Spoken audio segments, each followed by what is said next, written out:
चले बढ़ते हैं आगे। बैरून ममालिक में गैर सूदी बैंकिंग की कामयाबी के बाद हिंदुस्तान में भी बिला सूदी बैंकिंग की वकालत जोर शोर से शुरू हो गई है। दिल्ली में एक किताब की रस्म इजरा की तकरीब में शरकाए ने हिंदुस्तान में बिला सूदी बैंकिंग को मुल्क में मुफाद में करार दिया।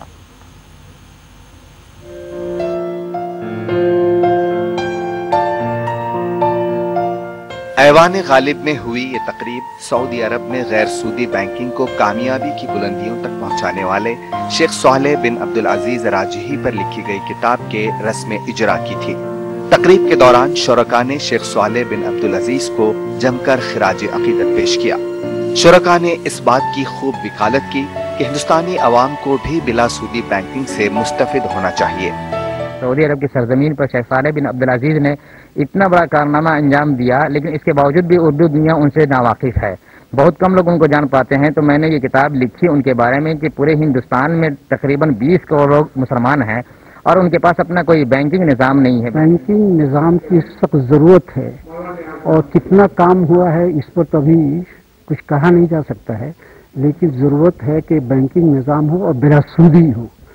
अब तक गोया के इस पर अरब ममालिक में कुछ काम भी हुआ है, हिंदुस्तान में भी काम करने की ज़रूरत है ताकि ये सूद की लालच से आदमी महफूज हो सके। किताब में बिला सूदी बैंकिंग और उसके फवाइद पर नजर मरकूज की गई है और इस बात की वकालत की गई है कि हिंदुस्तान में भी ऐसे इदारे कायम किए जाएं ताकि सूद की लानत और उसकी खराबियों से गरीबों को नजात मिल सके। ताहम अब तक हिंदुस्तानी हुकूमत इस सम्त में पेशरफ्त नहीं कर सकी है। शुरका का कहना है कि बिला सूदी बैंकिंग मुसलमानों के लिए नहीं बल्कि हिंदू मुसलमान सबके लिए फायदेमंद है।